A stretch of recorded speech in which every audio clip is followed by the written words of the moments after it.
샬롬. 주님교회 주일학교 성도 여러분, 모두 다 평안하셨죠? 그동안 우리가 성경 손으로 읽기를 열심히 해왔는데, 내일 주일은 예수님이 부활하신 날이어서 오늘이 고난주간을 묵상하는 마지막 날이 됩니다.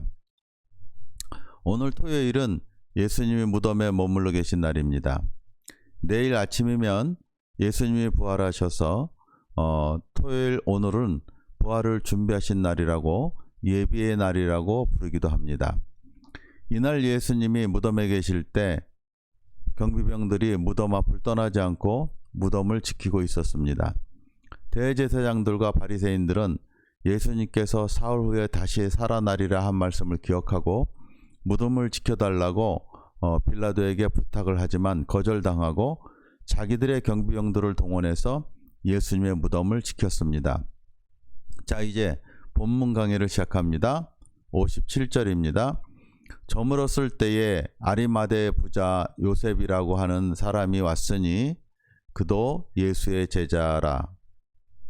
58절 빌라도에게 가서 예수의 시체를 달라 하니 이에 빌라도가 내주라 명령하거늘. 저물었을 때, 해가 완전히 지기 전 늦은 오후를 가리키는 말입니다. 유대인들은 해가 지면 다음 날이 시작되기 때문에 이제 유대인들의 안식일이 시작되는 시간입니다.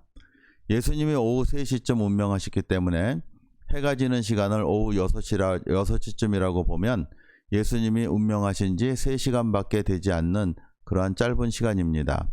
이때 아리마대라는 지역에 살고 있던 부자인 요셉이라는 사람이 빌라도를 찾아가 예수님의 시신을 내어달라고 요구합니다.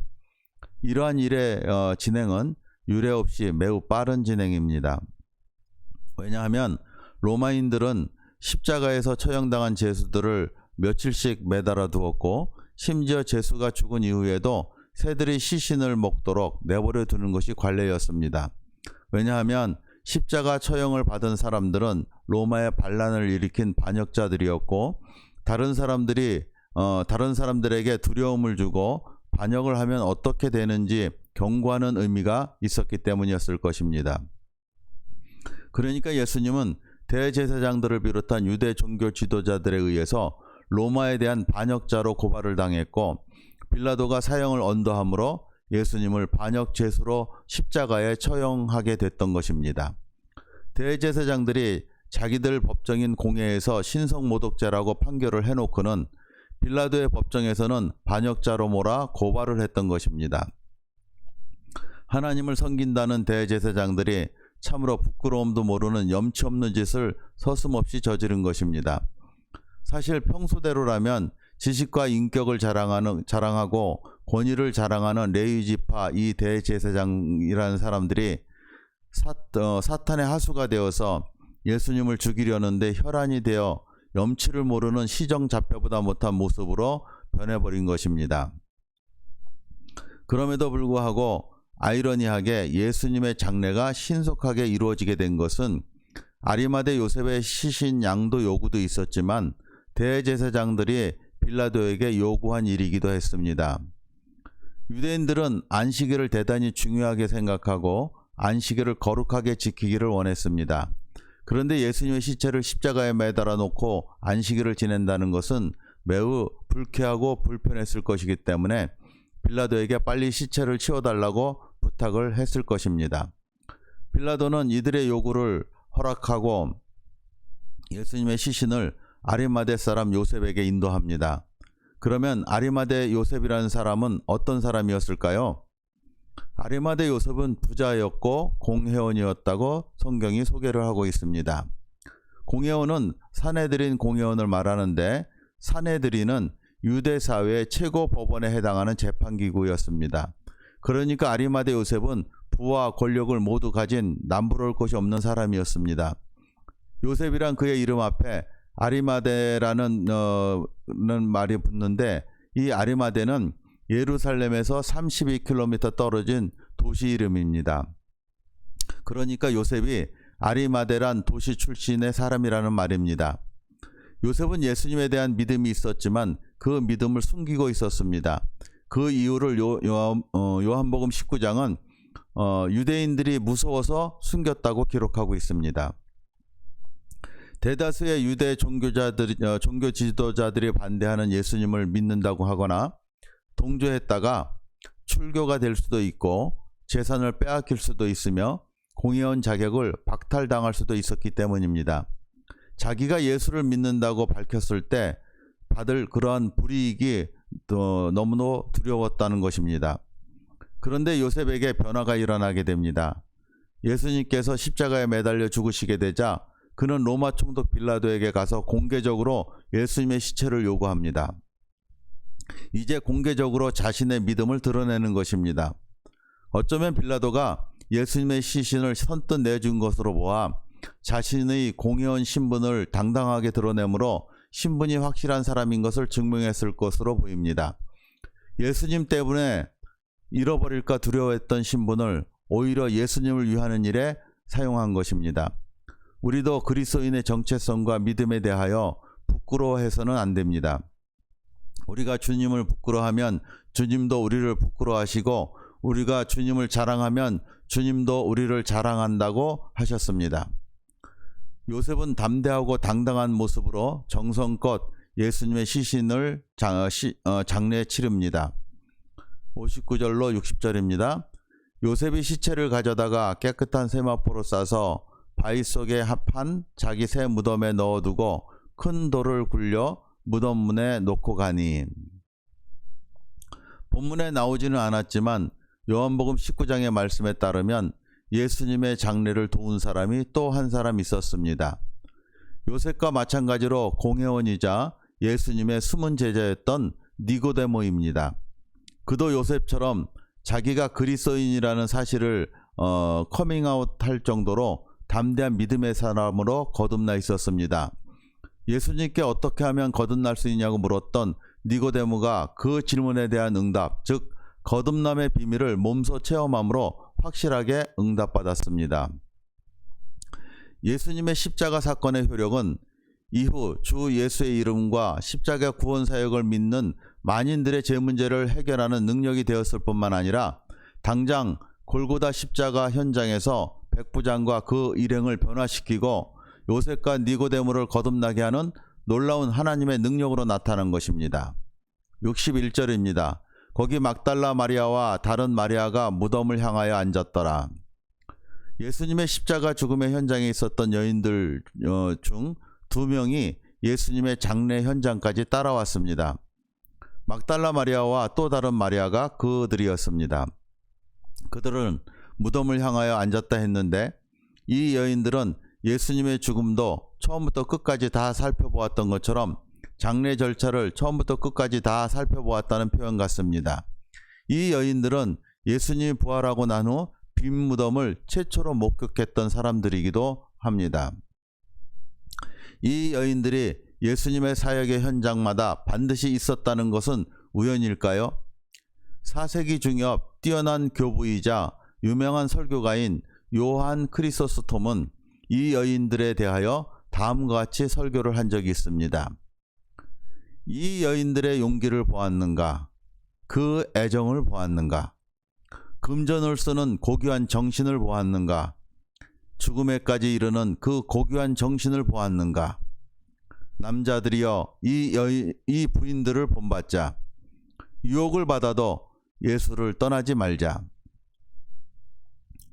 62절로 63절입니다. 그 이튿날은 준비일 다음 날이라 대제사장들과 바리새인들이 함께 빌라도에게 모여 이르되 주여 저 속이던 자가 살았을 때에 말하되 내가 사흘 후에 다시 살아나리라 한 것을 우리가 기억하노니. 준비일 다음 날은 안식일을 말하는 것이 틀림이 없습니다. 안식일에 대제사장들과 바리새인들이 빌라도를 찾아갔습니다.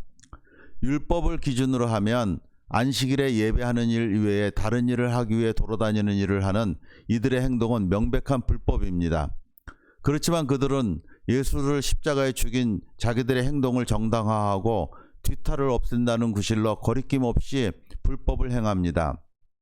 더욱더 놀라운 것은 대제사장들과 바리새인들은 평소 원수처럼 싸우는 사이였습니다. 하지만 안식일을 범하고 주님의 부활을 방해하는 악한 일을 꾸미는 일에는 하나가 되었습니다. 더욱더 가증스러운 것은 대제사장들과 바리새인들이 빌라도를 주여라고 부르며 예수님을 속이던 자라고 부르는 줏대없는 행동입니다. 물론 빌라도를 주라고 불렀던 것은 빌라도를 존경해서라기보다는 자기들의 요구를 관철하기 위한 사탕발림하는 말이었을 것입니다. 또한 구약의 말씀들에 대하여 백성들을 속이고 빌라도 법정을 속였던 자들이 오히려 예수님을 속이는 자라고 말합니다. 참으로 교활하고 얄미운 인간들 아닙니까? 그런데 또 한 가지 놀라운 사실이 있습니다. 제자들은 예수님이 당신의 부활에 대하여 적어도 3번 말씀을 했음에도 불구하고 한 가지도 기억하지 못하고 뿔뿔이 흩어져 도망을 갔는데, 놀랍게도 대제사장들과 바리새인들은 예수님이 내가 사흘 후에 다시 살아나리라 하신 말씀을 기억하고 있었다는 것입니다. 물론 그들이 예수님의 부활을 믿었던 것은 아니었을 것입니다. 사두개파 대제사장들은 부활을 믿지 않았습니다. 그러나 예수의 추종자들이 시신을 훔쳐가고 부활했다고 할 가능성을 미리 막아야 한다는 생각을 하고 있었을 것입니다. 그래서 빌라도에게 무덤을 3일 동안 굳게 지켜야 한다고 요청합니다. 64절입니다. 그러므로 명령하여 그 무덤을 사흘까지 굳게 지키게 하소서. 그의 제자들이 와서 시체를 도둑질하여 가고 백성에게 말하되 그가 죽은 자 가운데서 살아났다 하면 후의 속임이 전보다 더 클까 하나이다 하니. 그런데 빌라도의 반응은 냉소적입니다. 65절입니다. 빌라도가 이르되 너희에게 경비병이 있으니 가서 힘대로 굳게 지키라 하거늘. 너희들도 경비병이 있으니 걱정이 되면 너희들이 알아서 지키면 되지 않겠느냐고 비꼬아 말하고 있습니다. 빌라도에게 거절을 당한 대제사장들과 바리새인들은 예수님의 무덤을 돌로 막고 무덤과 돌 틈새마저 메꾸어서 아주 단단하게 막아버립니다. 그리고 경비병들을 동원하여 무덤을 지키게 했습니다. 로마의 속국이 된 유대에 군대가 있을 리 없으니 여기에 나오는 경비병들은 성전을 지키는 그러한 파수꾼들일 가능성이 있습니다. 대제사장들이 성전을 지키고 돌봐야 할 인력을 빼내서 자기들의 개인적인 목적에 사용하고 있습니다. 그런데 그들은 예수님의 무덤을 단단히 지킴으로 3일 만에 살아나리라는 예수님의 예언을 무력화시킬 수 있다고 믿었지만 오히려 그 경비병들은 부활의 목격자들이 되고 맙니다. 말씀을 정리합니다. 오늘 본문을 읽으면서 특별한 사람들을 통해 특별한 감동을 받습니다. 아리마대 요셉, 니고데모, 막달라 마리아, 또 다른 마리아. 이분들의 믿음과 용기와 헌신이 참으로 감격스럽습니다. 예수님의 십자가 사건은 이례적인 아주 특별한 사건이었습니다. 유월절이라는 특별한 의미를 지닌 시간에 예루살렘이라는 특별한 의미를 지닌 장소에서 대제사장들과 유대인물이 또 공식적인 권력자 빌라도와 군인들, 이 모든 것들이 힘을 합하여 예수님을 비난하고 의심하고 단죄하고 조롱하고 폭력을 가하고 심지어는 목숨까지 빼앗았습니다. 이렇게 서슬이 퍼런 상황에서 어느 누구도 예수님 옆에 함께 할 수가 없었을 것입니다. 베드로는 대제사장의 집까지 따라 들어갔지만 그곳에서 예수님을 모른다고 부인하고 말았고, 다른 제자들은 다 뿔뿔이 흩어지고 멀리 도망쳐버리고 말았습니다. 형편과 상황으로 봐 어쩌면 당연한 모습이어서 누구도 잘못했다고, 그러면 안 된다고 비난할 수 없을 것 같습니다. 그런데 어디선가 나타나 예수님의 시신을 십자가에서 끌어내리고 향유를 바르고 세마포에 싸서 새 무덤에 장사하는 이들이 있었습니다. 연약한 여인의 몸으로 모질고 거친 폭력자들 틈에 끼일 수 없어서 멀리서 바라볼 수밖에 없었지만 현장을 떠나지 않고 십자가 곁을 그리고 무덤 곁을 지키고 있던 여인들이 있었습니다. 저들의 믿음이 나의 믿음에 경종을 울립니다. 성도야, 너는 어떻게 했을 것 같니? 성도야, 너는 어떻게 해야 할 것 같니? 성도야, 너에게도 저들과 같은 신실함과 용기가 있어야 할 것 같지 않니? 기도하겠습니다. 사랑이 많으신 하나님 아버지, 오늘 주님이 무덤에 머무르셨던 토요일을 맞이할 때까지 중단 없이 말씀을 읽고 쓰고 묵상하게 하심을 감사드립니다. 특별히 본문을 통하여 아리마대 요셉, 니고데모 두 분의 마리아의 믿음을 보게 하시고 생각하게 하시고 깨닫게 하시고 결단하게 하심을 감사드립니다. 간절히 원하옵기는 저희들에게도 저들과 같은 용기와 결단하고 실천하는 믿음을 허락하여 주시옵소서. 저희들이 작정하고 실천하여 왔던 성경 손으로 읽기를 통하여 큰 은혜 받게 하심을 감사드립니다. 내일 부활주일의 묵상도 잘 감당하게 하시고 이것으로 마침이 아니라 우리의 평생에 말씀을 묵상하며 살게 하시고 날마다 숨쉬는 순간마다 말씀으로 들려주시는 하나님의 음성을 듣고 아버지 하나님과 친밀한 교제를 나누며 주님이 주시는 한량없는 사랑과 은혜를 받고 누리며 사는 우리 주능력교회 어린이 청소년 성도들과 부장님들 그리고 선생님들이 되게 하옵소서. 예수 그리스도의 이름으로 기도드립니다. 아멘.